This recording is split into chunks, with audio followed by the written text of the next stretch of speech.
السلام علیکم dear viewers, میں لبنہ طارق اور آپ دیکھ رہے ہیں شام ٹی وی نیٹورک، جو کہ بننے جا رہا تھا کشمیر کا لارجسٹ میڈیا نیٹورک۔ ناظرین، آج ہمارے ساتھ موجود ہیں سردار سلیم محمود صاحب اور راجہ حمید صاحب۔ میں آپ دونوں کو اپنے شو میں بہت زیادہ ویلکم کرتی ہوں۔ کیسے ہیں آپ؟ شکر ہے۔ سلیم محمود صاحب، آپ ایک قانون دان، سیاست دان، صحافی اور فلاحی کارکن ہیں، تو اتنا سب کچھ آپ ایک ساتھ کیسے کر لیتے ہیں؟ بسم اللہ الرحمن الرحیم۔ سب سے پہلے تو میں شام ٹی وی نیٹ ورک کا شکریہ ادا کرتا ہوں کہ آپ نے آج مجھے یہاں مدعو کیا ہے، اور آپ کا یہ سیٹ اپ دیکھ کر مجھے بہت خوشی ہوئی ہے، کیونکہ ہمیں صحافت میں بھی سے منسلک ہیں اور الیکٹرانک میڈیا کے حوالے سے یہ آپ نے بڑا اس کا بڑا ہے، اور جس طریقے سے آپ کا اسٹاف کام کر رہا ہے تو بہت واقعی بھی جو عملہ کام کر رہا ہے، تو اس پر میں آپ کو مبارکباد پیش کرتا ہوں۔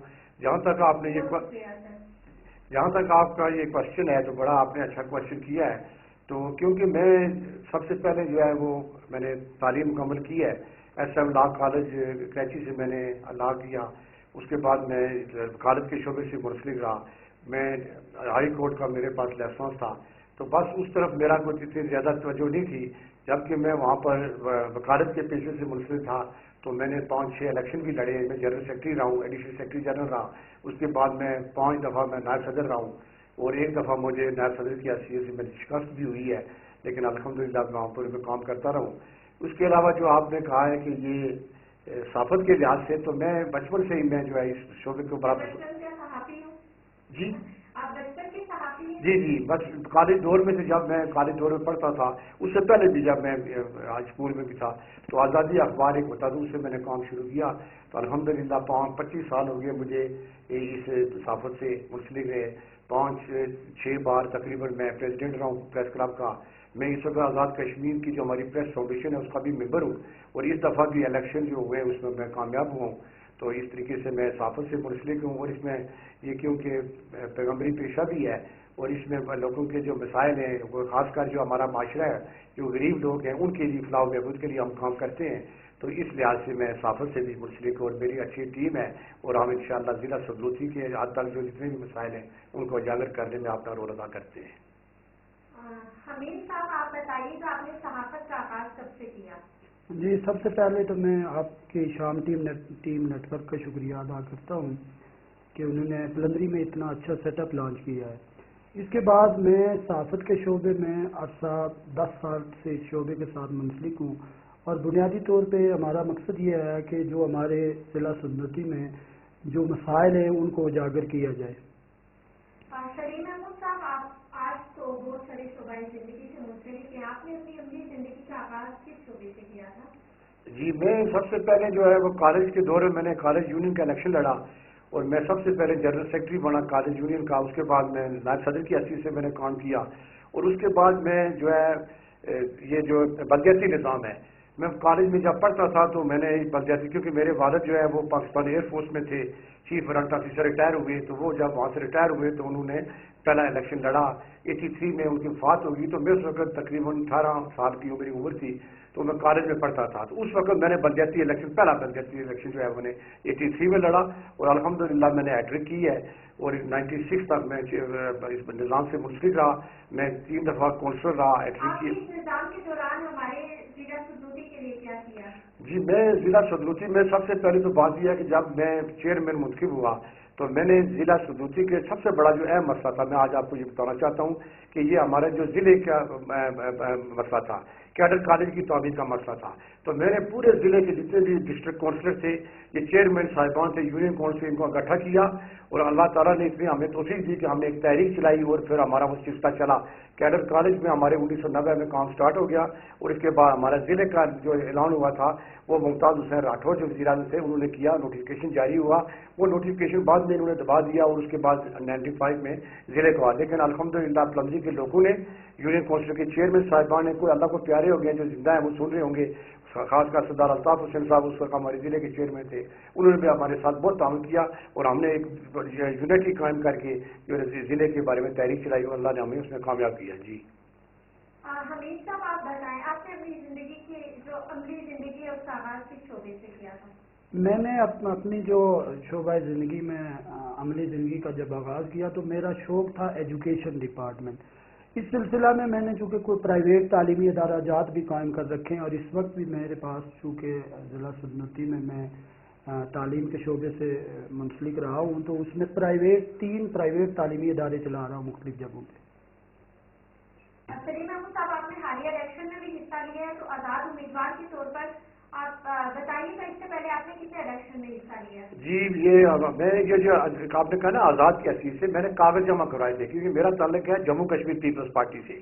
میں نے اس پارٹی کے لحاظ سے اپنے کورنگ کینڈیڈیٹ تھا، میں اس میں کاغذ جمع کروائے تھے۔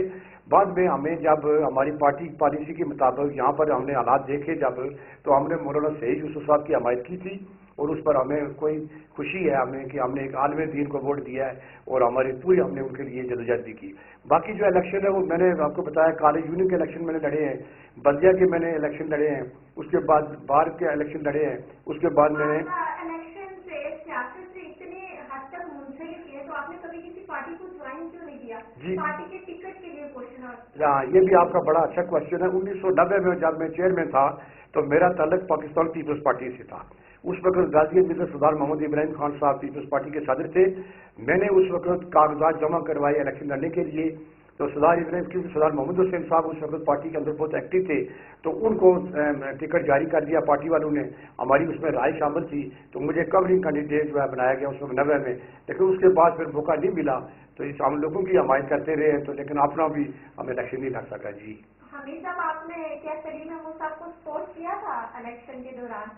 جی بالکل، ہم نے ان کو سپورٹ کیا، اور یہ ہمارے اس دفعہ نہیں بلکہ اس سے پہلے بھی یہ صدر بنے ہیں، اور اس دفعہ چونکہ اس سے پہلے متفقہ طور پہ الیکٹڈ صدر جو ہے وہ اس دفعہ ہوئے، اس سے پہلے اتفاق رائے سے بنتے رہے ہیں، اس دفعہ الیکشن پروسیس کے ذریعے صدر منتخب ہوئے تھے۔ سلیم محمود صاحب، بحیثیت صدر آپ کا کیا نظریہ ہے کہ ہمارے معاشرے کی پسماندگی جو ہے، ہم اتنے پسماندہ ہیں، تو اس کی خوشحالی کس طرح سے ہمارا معاشرہ جو ہے نا خوشحال ہو سکتا ہے؟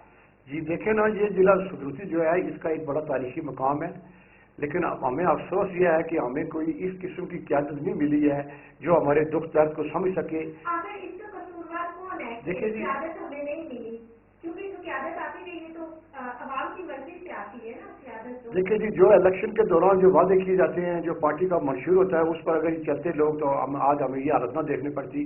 جو ہماری پسماندگی کی یہی ہے کہ ہماری جو جماعتیں ہیں یہاں پر ان کی آپس میں کھینچاتانی ہو جاتی ہے۔ جب ہم ٹوٹی کھمبے کے چکروں میں پڑ جائیں گے، ہم زکوٰۃ کے چیک کے لیے مطلب ہے کہ پھر تو عوام ذمہ دار ہوئی۔ اب بالکل ہم بھی قصوروار ہیں اس میں، لیکن یہ ہے کہ اگر جو ہمیں لیڈر منتخب کرتے ہیں اگر وہ بہتر طریقے سے کام کریں اور وہ اپنے اس جو مخصوص دائرے کے اندر وہ پابند ہو جاتے ہیں، وہاں سے اگر نکلے تو پھر انشاءاللہ پلندری صدرنوتی کے اندر جو ہے فلاح و بہبود ہو سکتی ہے۔ جی حمید صاحب، بحیثیت صحافی آپ کیا سمجھتے ہیں ہمارے معاشرہ کیسے خوشحال ہو سکتا ہے؟ دیکھیں جی، جیسے ابھی سلیم محمود صاحب بھی بیان کر رہے تھے کہ ہمارے ہاں جب سیاست میں جو لوگ آتے ہیں تو الیکشن سے پہلے جو رول ہوتا ہے وہ مختلف ہوتا ہے، اور الیکشن کے بعد پھر چونکہ جو لوگ صحیح کارکن ہوتا ہے۔ ساری تاریخ میں جتنا بھی صدرنوتی کا پس منظر رہا، کیا لوگوں کو کبھی ایک بار بھی کوئی صحیح بندہ، صحیح قیادت نہ مل سکی؟ اصل میں صحیح قیادت کا انتخاب کرنے والے ہم لوگ ہی ہوتے ہیں۔ جب ہمیں رائٹ ٹائم پہ رائٹ ڈیسیژن کرنے کا وقت ہوتا ہے تو وہاں اس وقت ہم لوگ اپنی طرف سے تو ہر آدمی کوشش کرتا ہے کہ ہم رائٹ ڈیسیژن لے رہے ہیں، لیکن عجیب اتفاق یہ ہو جاتا ہے کہ بعد میں جب دیکھا جاتا ہے کہ پہلے تو بڑے سہانے خواب دکھائے جاتے ہیں، اور جب کوئی کسی منصب پہ پہنچتا ہے تو وہ جو صحیح کارکن ہوتا ہے وہ شاید نظر انداز ہو جاتا ہے، اور دوسرے لوگ آ جاتے ہیں آگے، اور اس طریقے سے لوگوں کے کام کاج صحیح پراپر طریقے سے نہیں ہو پاتے۔ سلیم محمود صاحب، آپ ضلع صدرنوتی کی اس خطے کی پسماندگی کا ذمہ دار کسے سمجھتے ہیں؟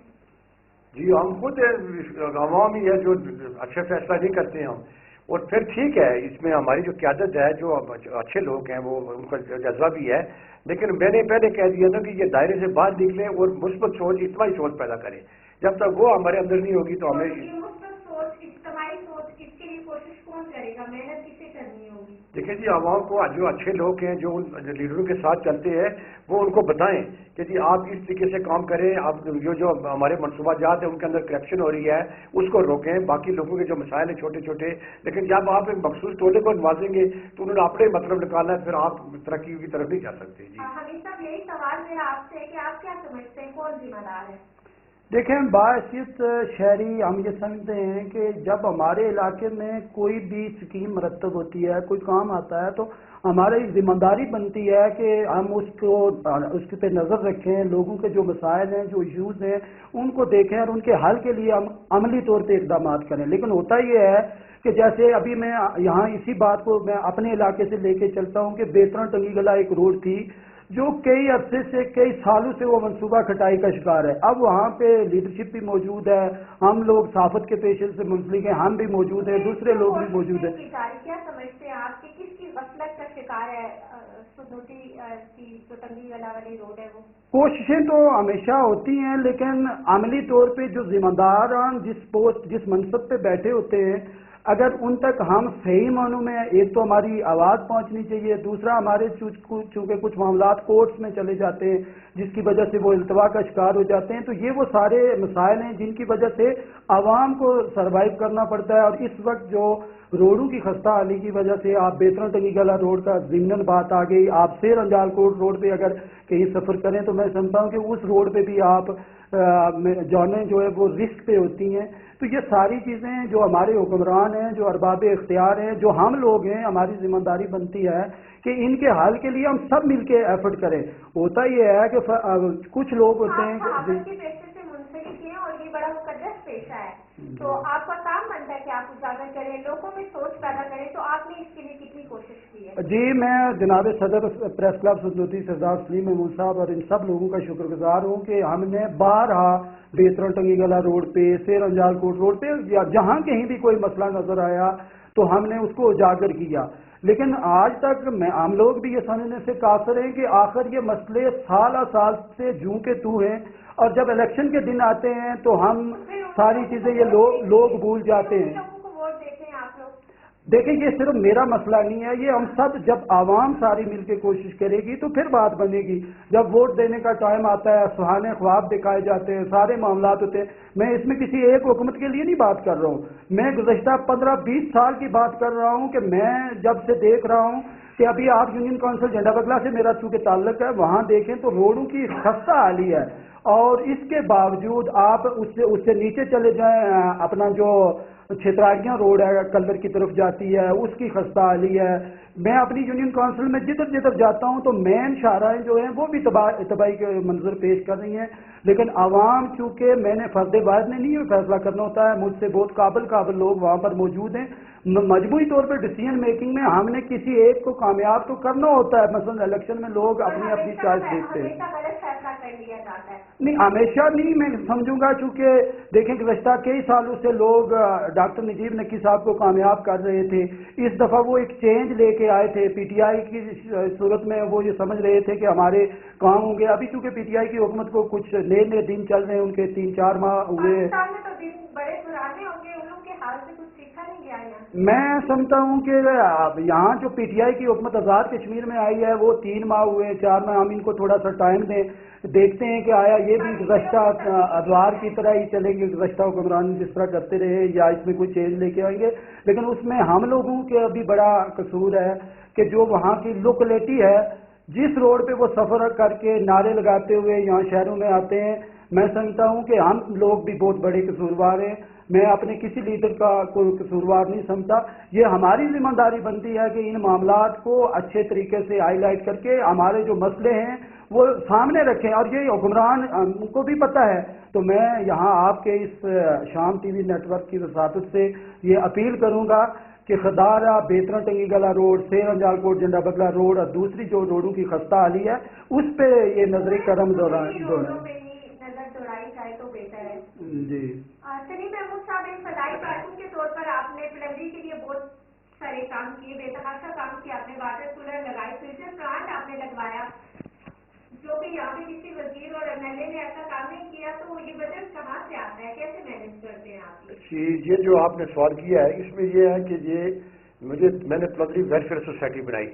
یہ 1988 میں نے اس کو بنایا. اسی پلیٹ فارم سے ہم سیاسی بھی، سماجی بھی، فلاحی کام کرتے رہے ہیں. تو الحمدللہ جہاں میں نے بلدیہ لوگوں کی مدد سے چل رہی ہے کیا؟ جی ویلفیئر جو آپ کا ہے، تو یہ لوگ اس میں مدد کرتے ہیں، فنڈنگ کرتے ہیں آپ، یا کیا پروسیس؟ جی، میرا کچھ تعلق ایسی N G Os, 1-2 N G Os ہیں جس میں real help education welfare trust ہے، حاجی رفاقت صاحب ہے اس کے انچارج ہیں، وہ برمنگھم میں ہوتے ہیں. اللہ ان کو اور ان کے ساتھیوں کو میں کہتا ہوں ان کو اللہ تعالیٰ صحت دے. انہوں نے ہمیشہ ہمارے ساتھ تعاون کیا ہے اور سدنوتی کو انہوں نے 2005 میں فوکس کیا زلزلے کے دوران.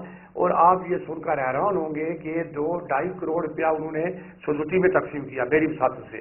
اور میں اس طرح لمبا چوڑا میں ساتھ کسی کو نہیں رکھتا ہوں، کیونکہ ہمارے لوگ جو ہے نا کام کم کرتے ہیں، باتیں زیادہ کرتے ہیں. وہ پوچھتے ہیں جی کہ فنڈنگ کہاں سے ہو رہی ہے، آپ کو کیا بچا ہے کیا نہیں بچا ہے. ہمارے لوگوں کی یہ فطرت ہوتی ہے، اکثر لوگ جو ہے نا اس چیز کو کریں. میں نے الحمدللہ میں نے جو میرے بس میں تھا میں نے کیا. میں نے یہاں پر سب سے آپ سے میرا یہاں پہ ایک سوال کہ فنڈنگ آپ کرتے ہیں کیونکہ آپ کے پاس جیسے آپ نے کہا کہ 1.5-2 کروڑ روپیہ جمع ہوا، تو آپ نے نہیں کبھی سوچا کہ جیسے ہمارے سیاستدان ہیں برائے نام ہی ہوں گے نہیں، تو جیسے یہ کرپشن کرتے ہیں تو آپ بھی کرپشن کر کے اس فنڈنگ میں تو اپنی سہولتیں بڑھائیں؟ جی یہ آپ نے اچھا سوال کیا ہے. روزی دینے والی اللہ کی ذات ہے. میرے پاس جو کچھ ہے میرے والد نے ساری زندگی ہمیں جی تو میرے والد نے ہمیں بڑے اچھے طریقے سے تربیت دی ہے اور ساری زندگی انہوں نے کہا کہ بیٹا حلال کی کمائی کھاؤ گے تو فائدے میں رہو گے. میں اگر یہ کونسلر رہا ہوں، میں چیئرمین رہا ہوں، میں بھی باقی لحاظ سے بھی میں کما سکتا تھا، ناجائز طریقے سے بھی ہو سکتا تھا، لیکن اللہ نے مجھے اس چیز سے بچایا ہوا ہے. میرے دور میں جو ہے وہ ایک دفعہ بلدیہ کے دور میں آڈٹ بھی کرایا گیا، لیکن وہ بھی اس وقت وہ لوگ شرمندہ ہوئے. تو یہ جو آپ نے فلاحی کام کیا یہ بہت بڑا صدقہ جاریہ ہے. میرے پاس جو ہے میں یہ بیوہ عورتیں پورے ضلع کا بایو ڈاٹا میرے پاس ہے کہ جتنی ہماری جو بیوہ عورتیں ہیں، یتیم بچے ہیں، یہ ڈسیبل لوگ ہیں، ان سب کا جو ہے میرے پاس پورا ریکارڈ ہے. یہاں پر غازی کتنے ہیں، مجاہد کتنے ہیں، شہداء کتنے ہیں. اس کے بعد میں نے یہاں جو بچیاں تھیں یتیم بچی ہیں 12 بچیوں کی میں نے شادی کروائی پروری میں، یہ آج تک کسی نے نہیں کیا. اس کے بعد جو ہے وہ بیوہ عورتوں کو ہم سالانہ بھی دیتے ہیں. اس وقت بھی ہمارا سلسلہ چلا ہے، لیکن یہ اللہ تعالیٰ کی ذات مدد کرتی ہے. فلٹریشن پلانٹ ہم نے لگائے، چھوٹے وہ واٹر کولر لگوائے ہیں، ہاسپٹل کے اندر لگوایا، بازار میں ہے، باقی جگہوں پر ہم دیتے ہیں. میں تشہیر کا قابل نہیں ہوں یا میں اس قائل نہیں ہوں اس چیز کا. ابھی یہ کوٹ والے ہیں اللہ ان کے زندگی میں برکت دے، انہوں نے یہاں پر ہمیں 10 لاکھ روپے کا یہ واٹر کو یہ فلٹریشن پلانٹ لگا کے دیا ہے. اور اس کے بعد بھی انہوں نے ہماری کہا ہے کہ ہم آپ کے علاقے کو ترجیح دیں گے. میں اس پر ان کا شکریہ ادا کرتا ہوں. تو یہ بڑا اچھا کام ہے، اس میں لوگوں کو تعاون کرنا چاہیے. ہمارے علاقے میں اتنی غربت ہے کئی جگہوں پر کہ آپ سن کر حیران رہ جائیں گے کہ وہاں پر لوگوں کو 2 وقت کی روٹی نہیں ملتی ہے. ہم نے ان کا بس سلسلہ کو کرتے ہیں، جو میرے ساتھی ان کو منت گلا کرتے ہیں کہ بھائی آپ ہمیں کچھ دیں، وہ لے کر ہم ان کو آگے تقسیم کرتے ہیں. تو یہ اللہ کی رضا کے لیے ہم کام کرتے ہیں. تو دعا کریں کہ کوئی غلطیاں بھی ہو جاتی ہیں تو اللہ تعالیٰ سے معافی مانگتے ہیں. تو اس لیے ہمارا یہ سلسلہ انشاءاللہ چل رہا ہے اور بہتر طریقے سے چل رہا ہے. حمید صاحب میرا آپ سے سوال ہے کہ آج زندگی کا ہر شعبہ کرپشن کی نظر ہے، ہر شعبے میں کرپشن ہو رہی ہے، صحافت میں بھی کرپشن ہوتی ہے، بہت زیادہ نہیں تھوڑی بہت جو بھی. تو اس پر آپ کیا کہیں گے؟ آپ بھی صحافی، کبھی آپ نے سوچا کرپشن کے بارے میں؟ یہ بڑا اچھا سوال کیا آپ نے، لیکن میں آپ سے عرض کروں کہ جو ضلع سدنوتی کا صحافی ہے اس میں اس صحافی کو پہلے ہی اس طرح کی مراعات نہیں دی جا رہی جس طرح آپ کسی دوسرے ڈسٹرکٹ کے ساتھ اگر اس کا کمپیئر کریں تو ہمارے یہاں چونکہ تھوڑا سا سہولیات کا بھی فقدان ہے، اس طریقے سے سپورٹ بھی نہیں ہوتی. لیکن ہمارے جو صحافی ہیں وہ خدمت کے جذبے کے ساتھ اپنا کام سر انجام دے رہے ہیں اور جو لوگوں کے مسائل ہیں ان کو اجاگر کرنے کے لیے ایک شوق کے تحت صحافت کے پیشے کے ساتھ منسلک ہوئے ہیں. چونکہ یہ جو پسا ہوا طبقہ ہے اس کی جب آواز بندہ بنتا ہے تو اس وقت آپ کو صحیح معنوں میں خوشی بھی نصیب ہوتی ہے اور ذہنی سکون ملتا ہے. تو ہمارا ضلع سدنوتی کا جو صحافی ہے وہ کرپشن سے بہت دور ہے. چلیے محمود صاحب، آپ ڈسٹرکٹ پریس کلب سدنوتی کے صدر ہیں، تو یہاں کے پریس کلب کے مسائل کیا ہیں؟ جی یہ ہمارا جو ڈسٹرکٹ پریس کلب کیا کافی عرصے سے ہم یہ کام کر رہے ہیں. تو الحمدللہ ہم نے یہ 10 مرلے جگہ ہمیں یہ ضلع دفاتر جو ہے ان کے پاس ملی ہے. سردار عدنان خورشید ڈپٹی کمشنر ہوتے تھے، انہوں نے ہمارے پاس یہ کرم نوازی کی کہ اس وقت انہیں 10 مرلے جگہ میں دی. ابھی جو ہے پریس فاؤنڈیشن آزاد کشمیر نے جو صحافی حضرات ہیں ان کے لیے ہاؤسنگ اسکیموں کا اعلان کیا ہوا ہے.